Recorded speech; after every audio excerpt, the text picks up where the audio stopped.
Hello and welcome back to another episode of the Chiropractic Student Podcast. Today we are joined by Dr. Donald Francis.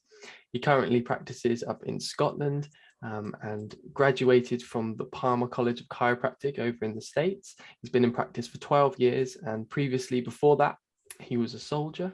So he's going to tell us a little bit more today about himself, his journey in chiropractic, and all of the juicy resources for students going through school. So first of all, Donald, thank you for coming on to the podcast. Thank you very much for having me. I'm really looking forward to this. Brilliant. So first of all, I'd like you to just kind of go through your journey. Why chiropractic? What got you into chiropractic?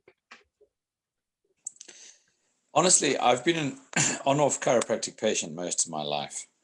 I say on-off because I never lived how I live now, and I never lived how I try to get my patients to live, which is to make chiropractic a part of their life all the time. Mm-hmm. Now, that doesn't mean every day or every week, but just that chiropractic is featured in their lives. They think about it, they plan it, and that's how I live. I got adjusted today by one of my associates, and I'll be checked again next Friday.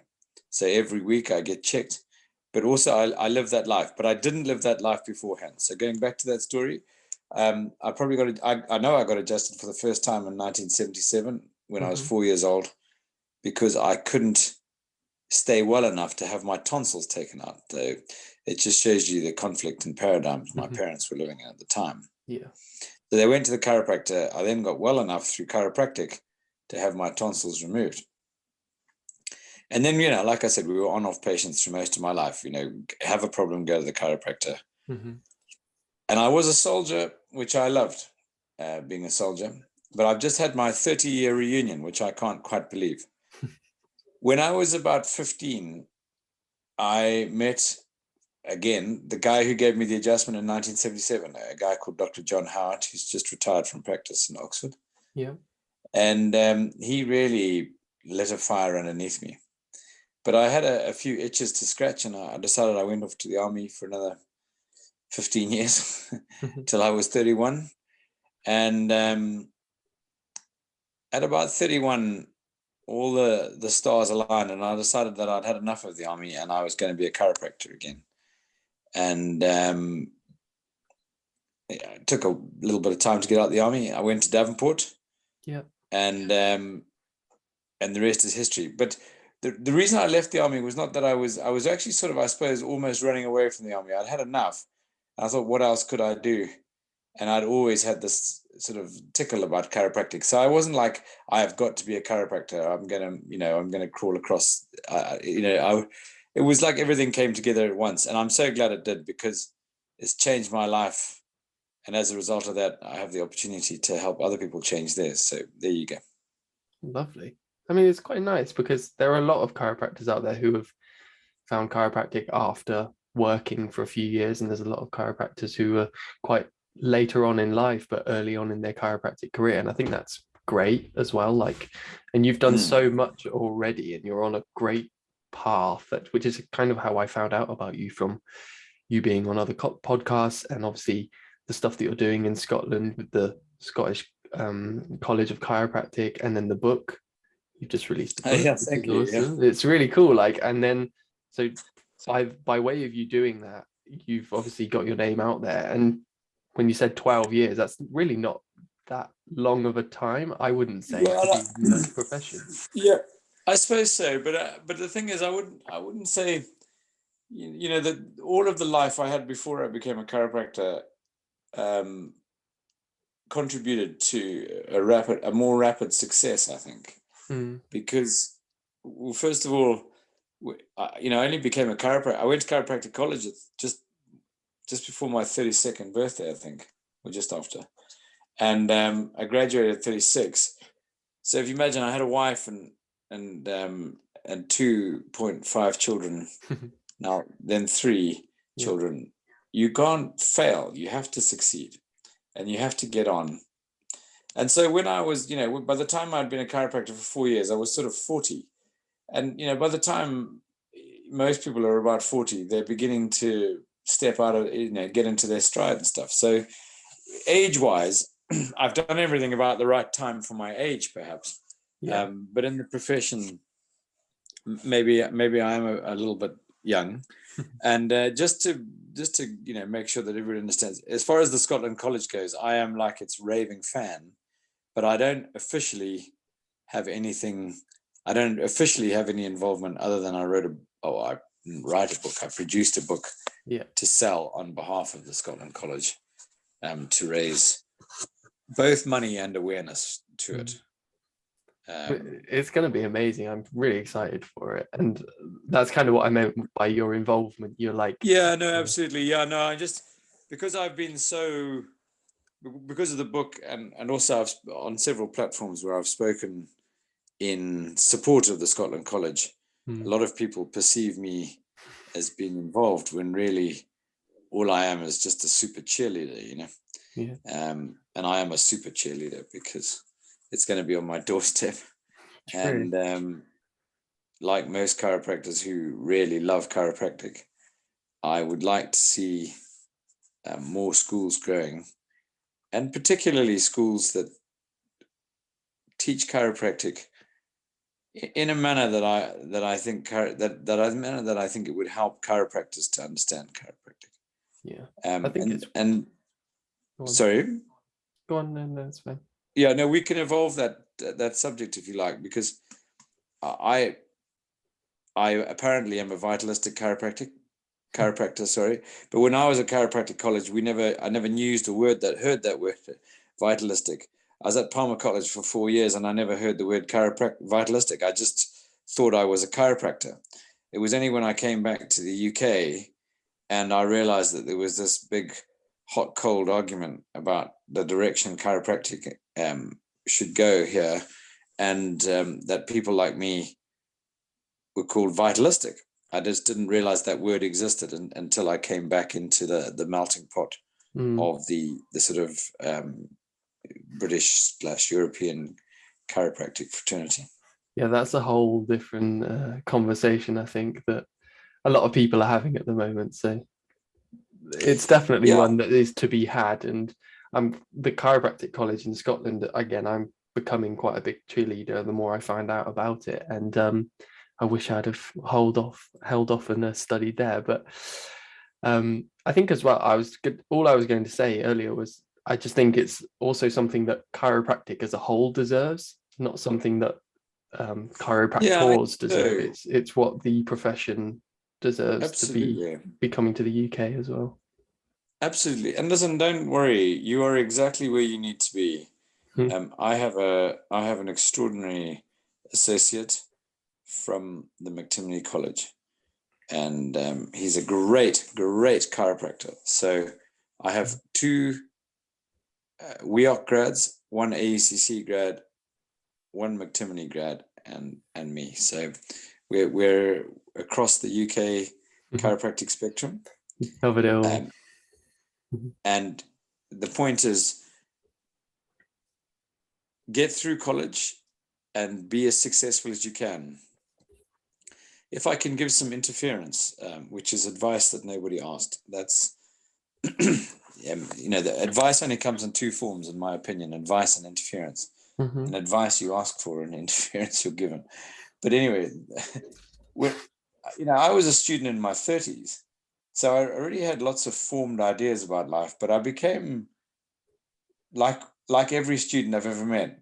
I became I developed some fairly strong opinions at university, at chiropractic college, about chiropractic and what we should be doing and all of these things. And that was fair enough in the student environment. When the rubber hits the road, so to speak, when you actually get into practice, some of those ideas that I had, I now realize were unrealistic. Anyway, ideas when I was a student were, that I might say that I've got rid of now is, I thought I was going to have really long appointments. I now have quite short appointments, and that's a big arguing point. Most people sitting in student world will be really poor. Now, there might be somebody in your world whose dad's got loads of money or mum's got loads of money, but most of you are going to be really poor. Mm-hmm. And from the viewpoint you're looking at the world, you're going, you're going to charge somebody £40 for that, for 5 minutes. And I'm going to say, yeah, I'm going to charge somebody £40 for 5 minutes, and I'm going to change their lives in that 5 minutes to such a degree that £40 is really cheap, actually. And so, sitting where students are now, I was poor when I was at university. So I had this real issue of value and how much the chiropractic adjustment and so on was of value and what I would pay for it. And it's one of those things, until you get rid of some of those ideas, you'll never be rich enough to accept the alternative point of view, if that makes sense. Yeah, and also just keeping an open mind and open to change, because I was exactly the same. Year 1, 2, and halfway through year 3, I was closed room. I was like, I'm going to offer at least 30, 40-minute appointment times, lots of soft tissue release, looking into doing dry needling and cupping, and and now go for it. Yeah, and now but the thing is, go on. Everyone's on their journey. I have a lady who drives about 3 hours each direction for a 8 to 10 minute adjustment. I will confess that she gets a little bit more time with me than a few others, just because it's such a ball ache. It's a whole day of her life to come and see me, that I don't want to miss anything. I make sure that I don't spend extra time making sure that I tease muscles out of her neck or whatever. Mm-hmm. And the reason she does all of that, the reason she drives 2.5 to 3 hours each way to come and see me, is because there's a guy who will give her 30 to 40 minutes in her town, but achieve less than you can do when you know how to a very specific and effective chiropractic adjustment. And that is more efficient and effective than just hitting the bits that don't move. Do you know what I mean? I've got with every patient who comes into our clinic comes in effect into a system about how the clinic works, and then in the adjusting space there is a system about how we check the body, adjust, and then recheck afterwards. So the system is very thorough to make sure that we cover what we need to cover, and people go on their way. Now, what I've discovered in the UK particularly, and it's not unique in the UK, but here is the big argument, is chiropractic students and chiropractors really get wrapped up about the time of the adjustment, how long the adjustment takes, how many adjustments or you see a person for, and how long you keep that patient under care. Those are 3 areas that seem to get people really bent under the axle. And I was a student that would have really got bent under the axle about all 3 of those things before I actually became a chiropractor and saw patients. So you're touching upon things there that are really beneficial for students. And you said about how you can adjust very specifically, exactly what you're doing and what you're doing is right. Mm-hmm. The journey for you to get there to that confidence, I'm assuming it didn't just click overnight, or maybe it did, but what was the... I wish it had. Yeah, that would have been nice, wouldn't it? But the journey in which you took to get there, I'm hoping there's a few resources, things that you'd really recommend that helped you either take the first few steps into understanding and becoming confident. What are those kind of things? Absolutely. Obviously, this is for students, like where would you point them in the direction of becoming confident and understanding? Great. So the first thing is, in many ways, trust your education. Regardless of where you're going to school, and I'm going to talk first directly to McTimoney. I love being adjusted in McTimoney technique, by the way. I might teach SOT and everything, but I love being adjusted by a confident McTimoney chiropractor. First point, trust what you're taught. And I think a lot of students somehow think that there's better outside there. Trust what you're taught and go for it. The second thing is, while you're a student, you've got time to go and see a lot of practices. Most chiropractors I know will allow you to shadow, and I would suggest trying to do that so that you coincide with a lunchtime, so that you can sit and talk to them for half an hour or 40 minutes.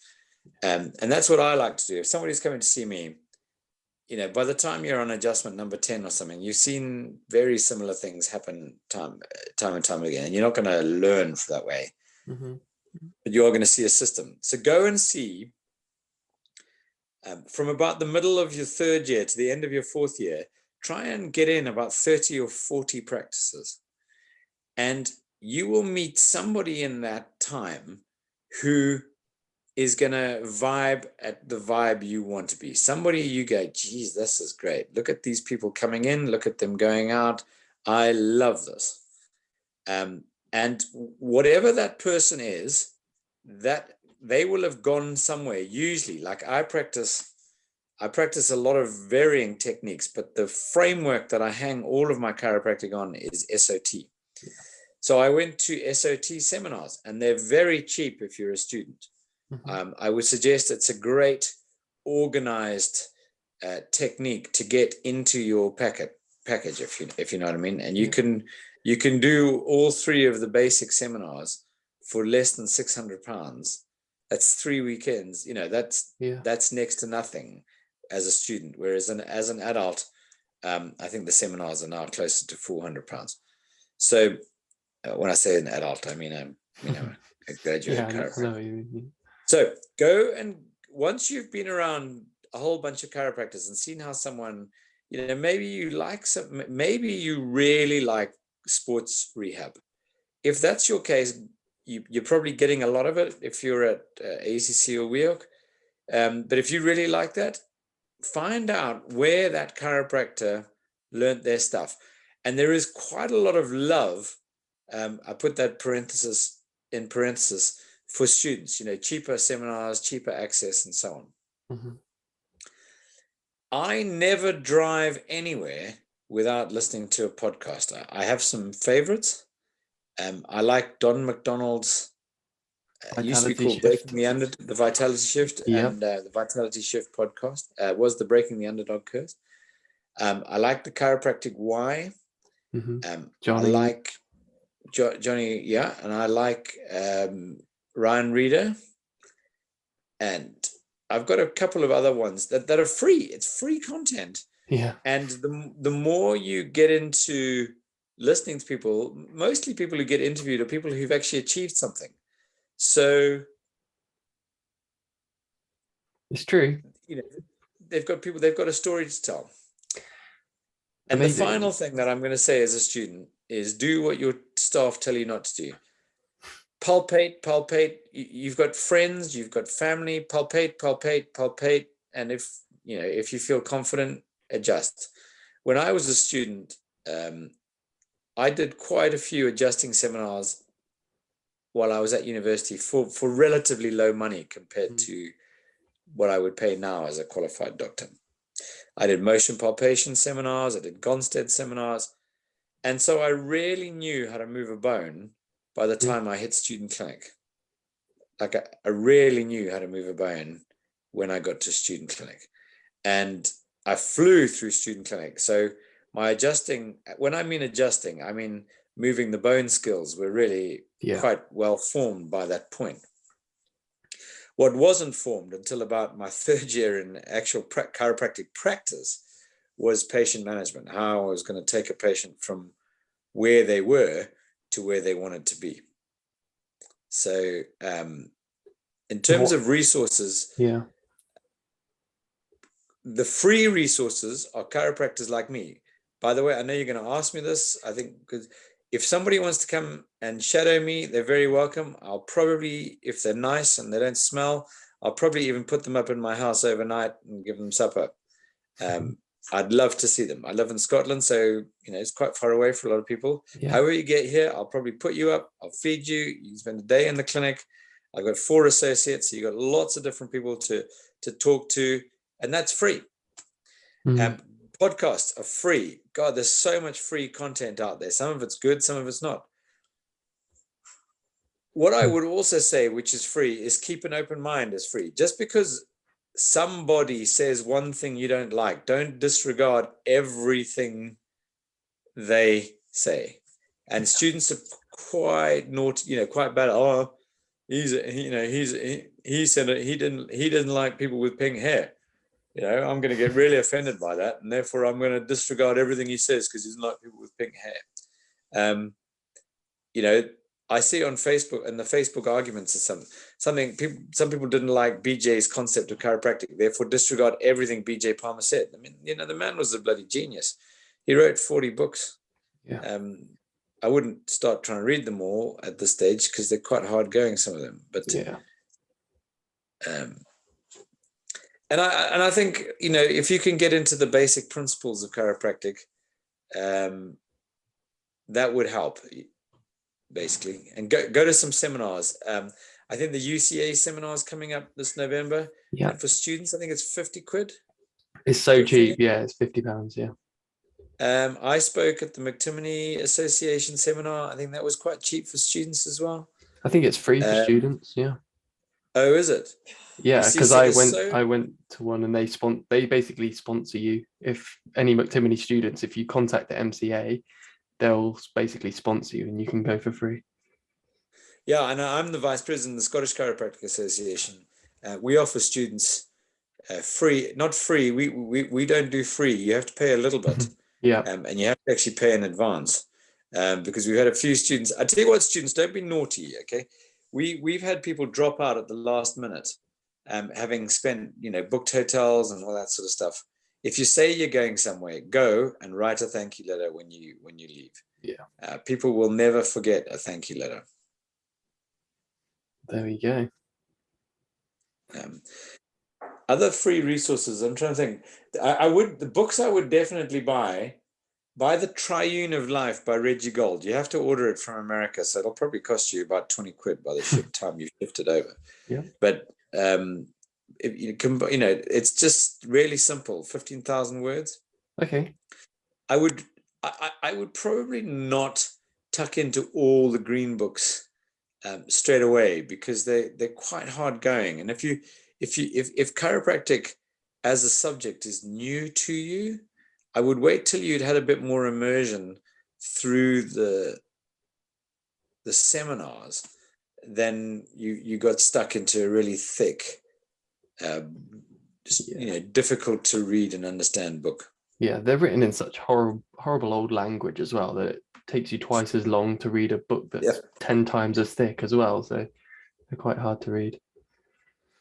You're right there. I find they're a little bit like studying Shakespeare when you're at school. The first chapter is really difficult, but actually when you get into the swing of it, you do get it. And I would say that once you've been to a few seminars, talked to a few chiropractors, you tend to get into the chiropractic mindset slightly. So it's much easier to read something that you're beginning to agree with, rather than read something that you're contemptible of before you start. Yeah, you all have no idea what they're on about. If no one understands what even the 33 principles of chiropractic are, picking up the chiropractic textbook is going to be a pretty heavy start, I think. Absolutely. And just, on the 33 principles, I graduated from Palmer, and I would have said that sorry, that's my wife taking That's okay. dog out. I graduated from Palmer College, and I would say that I was not contemptible of, but was indifferent to the 33 principles for the first 3 years of my practice. And I had some really good results. I had some really crap results, and practice was really, really slow for the first 3 years. I struggled and got up to 50, 60 patients a week. Mm-hmm. And then I went to the Edinburgh lectures. Okay. And by the way, as a student, it's I think it's free or like £30 if you go to the Edinburgh lectures. And I heard people talking chiropractic language, which I had heard in America, and I'd been contemptible of it at the time. And I suddenly realized I was back home again. I was in the right place. That Monday, I went to work, and without changing anything, I had the busiest week of my life, and I've never looked back. I haven't had a week below 120 patients a week for 10 years now. Well, 11, no, yeah, 10 years, I would say, just under 10 years. And most weeks I see a lot more than that, a lot more than that. And so So my point, do you put that down to like being present in like your truest self? Is that like just yeah, being true to yourself? yeah, And absolutely. So I'm going to give some more interference here. go for it. On YouTube, which is free, go look up a guy called Earl Nightingale. Earl Nightingale, The Strangest Secret. It's 33 minutes of phenomenal philosophy. You become what you think about most of the time. If you think about being poor and not being able to afford anything, what will you become? It's like manifestation. Poor, exactly. Mm. Because that's where you're channeling all your energy. If you think about chiropractic as being this amazing miracle creating system of changing the human body, you will attract people who want to have their bodies and minds changed. And you will become what you think about most of the time. Now, I spent a huge amount of time just thinking about how I'm going to change people's lives in chiropractic. So I just think about that all the time. So, and I don't really worry too much about attracting people, because all I'm thinking about is how I'm going to change people's lives and become a better chiropractor. As a result of that, I have never been short of patients myself. Ever. I've had a full week. If I don't have a full week, it's usually because my energy is really crap, because I've not been taking care of myself. But by and large, I have, since I made that choice to be successful, I've been outrageously successful. Sorry. Yeah. There's a 3-word saying. It's called be, do, and have. Who you are determines how well what you do works, and therefore what you have. So you can have 2 chiropractors from the McTimoney College both doing chiropractic, and one of them will be outrageously successful and one of them might be moderately successful. And what's the difference? The honest answer is who the person is. And who is that person? It's what they think about most of the time. Yeah.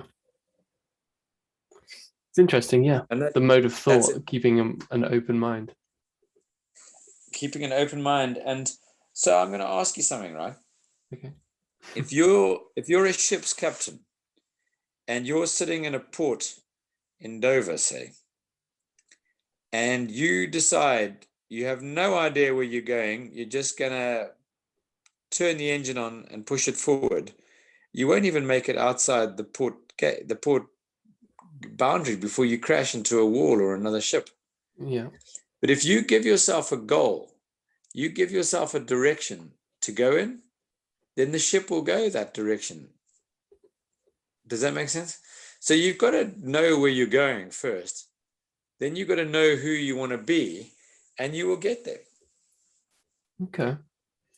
And so that's really, I'll have to stew on that for a while and let it sink in. But for the students out there as well, you've gone through your resources now.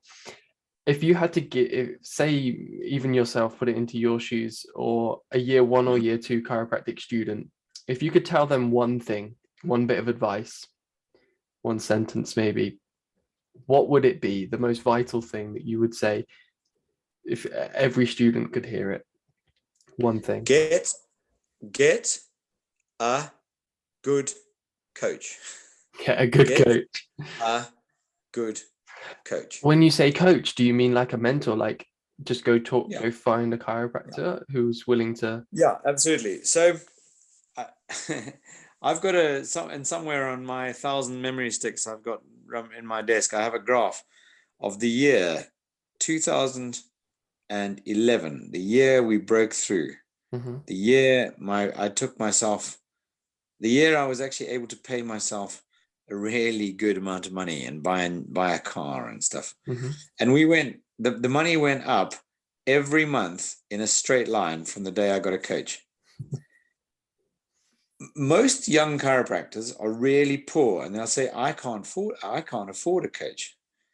And they will still have some money and they will still probably pay for Netflix and they will still have takeaways and they will still have an Parties. iPhone Yeah. and they will still have parties and they will still drink beer and they'll say, I can't pay for a coach. And then they will still struggle in their practice. It doesn't matter if you've got a great practice you're working in, how much money they spend on Facebook ads. A coach gets the best out of you. Now, Andy Murray wanted to win Wimbledon. What did he change? I have no idea. He changed his coach and he got Ivan Lendl as his coach. Ivan Lendl was no longer the world's number one tennis player. In fact, Ivan Lendl hadn't been a world's number one tennis player for over 30 years. Ivan Lendl actually was hardly ever playing tennis. He was mostly playing golf. But what was Ivan Lendl good at? Coaching? Coaching, I have no idea. mindset. Yeah. Yeah. And so students will think, a student will think, well, how's a coach and how do most coaches coach? Well, my coach coaches me down the telephone like we're doing here. But how's a coach going to coach me down the phone? It's not about showing you which bone to line up on or teaching you technique that you learn at seminars, that you learn at college. It's about teaching you how to talk to your patients. It's about teaching you how to become a better version of yourself. It's about teaching you how to set up your patients so that they get the best out of their care. And yes, by the way, that is a lot more than 4 adjustments. I won't even see somebody unless they'll come 12 times. I'll see them twice because they get 2 visits for their first person.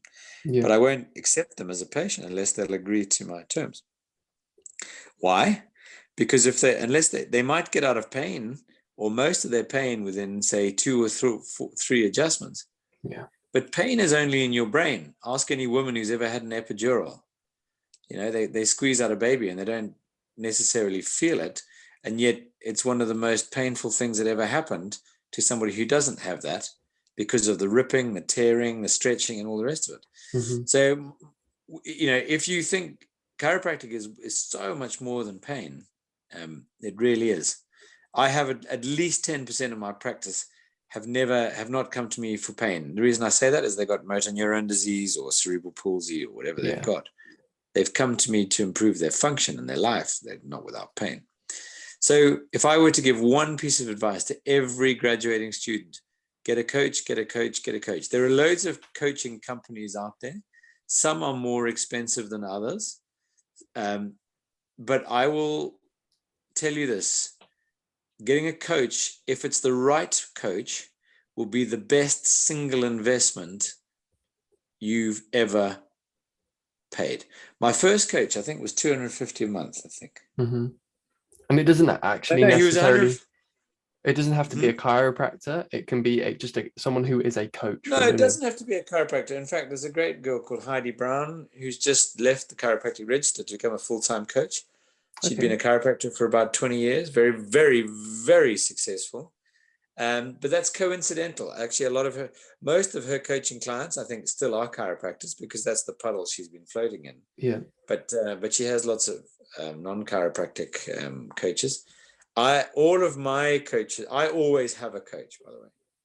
And I've had 5 or 6 coaches over 12 years. I don't think a coaching relationship has to be forever. In fact, each coach has brought me a different, helped me go to a different place. Yeah. If that makes sense. Helped me go to a different level of confidence, and so on and so forth. So if I were to give any, and so the next question that should follow on from that is, where do I find a coach? Yeah. That's what I was going to say. If you go and do what the first thing I said to do is go and see about 30 or 40 chiropractors in your third and fourth year. And I mean that, go find a chiropractor in an area you're going and write to them or email them or contact them and say, hello, my name's Donald Francis. I'll be visiting your area on the week of this. Could I please, that's a very important word, come and shadow you? Yours, Donald. Go and do it and then write a thank you. Say thank you. But while you're there, ask them who their coach is, who have been their coaches. I've had about 5 coaches. I'll give you all of their names. One is sadly dead, but they're all great coaches, and I would highly recommend all of them, even though, some of them are my ex-coaches, because once they'd taken me to a certain place, I needed somebody else to help me get to the next place. And none of it was technique. None of my coaches have been SOT specific. My first coach just got me to have a care plan, just got me to make patients book in and stuff like that. Okay.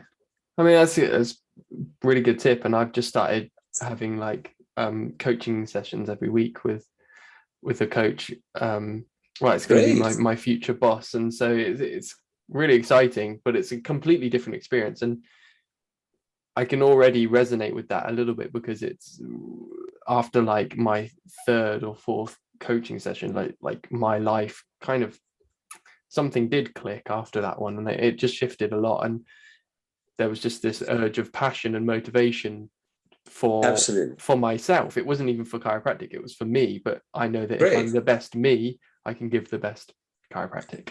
Absolutely. So that goes to those 3 words that I gave you: be, do, have. It's who you are.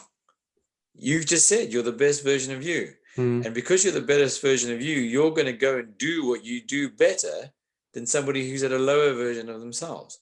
And as a result of all of that, you're going to have more money, more happiness, more success. It's not just money. Yeah. But more. Yeah. I mean, I like money because it enables me to do more things. I'm sitting in a really great house right now. But I don't think about money. All I think about is how I'm going to help get more people healthy. And as a result of helping more people, I get more money. Simple as that. Amazing. Great. I'm really glad you're under a coach, you're under mentorship, and you're moving your own dial. That's fantastic. It's the best thing I've heard from a student in a long time, actually. I know, it's well, I'm trying to preach it out there as well to other students. Well, anyway, if people want to get in contact with you and obviously come and observe, so where is your clinic and how can they contact you? Okay. My clinic is Tweed Chiropractic Clinic. It's in the Scottish borders. And if you email, there's an email address on the website. Email that, you'll get me. Or simply Facebook. I'm on Facebook. That's how you've contacted me. And Facebook is actually a great avenue to talk to anybody in the world. Amazing. Well, thank you so much for coming on and sharing your knowledge and all the resources. My pleasure. And just helping inspire a lot of the chiropractic students. I really appreciate it. Well, I'm really pleased for you, to have the Kajanis to put a podcast together like this. Get yourself a coach and be ready. It's a competitive world out there. There are actually, there's some good news for students. There are more jobs out there than there are people to fill them. Yes. I know that. Yeah. As somebody who employs associates, it's bloody difficult finding. We could get associates, but we just couldn't get ones that were suitable for us. Yeah. But you want to really make contact I would say in this day and age, in your third year, we're still a year to go. Like you've got somebody who's mentoring you through that final year. Yeah. And you've said you're a whole better version of you. Anybody who's waiting for the last term in college to go looking for a job they're not going to get the greatest jobs. They're not going to get the cream out there. They're going to get the fill-ins. Yeah. Well, that's the thing. It's go out and find firstly what you want and who you want to work for. And it might be obviously starting your own clinics, but you don't know what you like and what you don't like if you don't go out there and have a little look. And I did that. I just went to every chiropractic clinic within like 50 miles. And by way of doing that, I spoke to people, became friends with people, and then managed to get a job and the job that I wanted from that. So it's really quite simple when you break it down like that. It's just getting out there and doing it. Absolutely. And, I use it as I have a six letter acronym. It's got 2 swear words in it, but I'll say it's GSD and KBO. The first one is just get shit done, and the second one is keep buggering on. Just don't give up. Get out there and go do it. Because if you spend most of your time at Netflix, watching Netflix through college because it's so hard, you're never going to get anywhere because you're waiting for somebody else to do all the heavy lifting for you. Yeah. Amazing. Well, thank you so much. I will. Hey, listen, thanks for getting in touch. I hope, if anybody would like to get a copy of The Wisdom of 33, by the way, I think it's 66 mini chapters of some of the best chiropractic philosophy out there. It's only 30 quid. We'll be selling it certainly at a massively reduced rate for students at Chiropractic Essentials in November in Birmingham. And I know if you're a student, you can get there for £50, I think. Yes, 50 quid. It's an absolute bargain for what you get. Definitely recommend it. And loads of people on the podcast have already recommended your book, the book that you put together with everyone else. So it's definitely already been out there. So thanks. I can recommend it personally as well. And listen, and anybody who would like to come and shadow and speak, listen, I'm really happy to have as many conversations as it takes to help people get through. Okay. Lovely. Thank you so much. And thank you everyone else for listening, and we'll catch you next time. Cheers, Liz.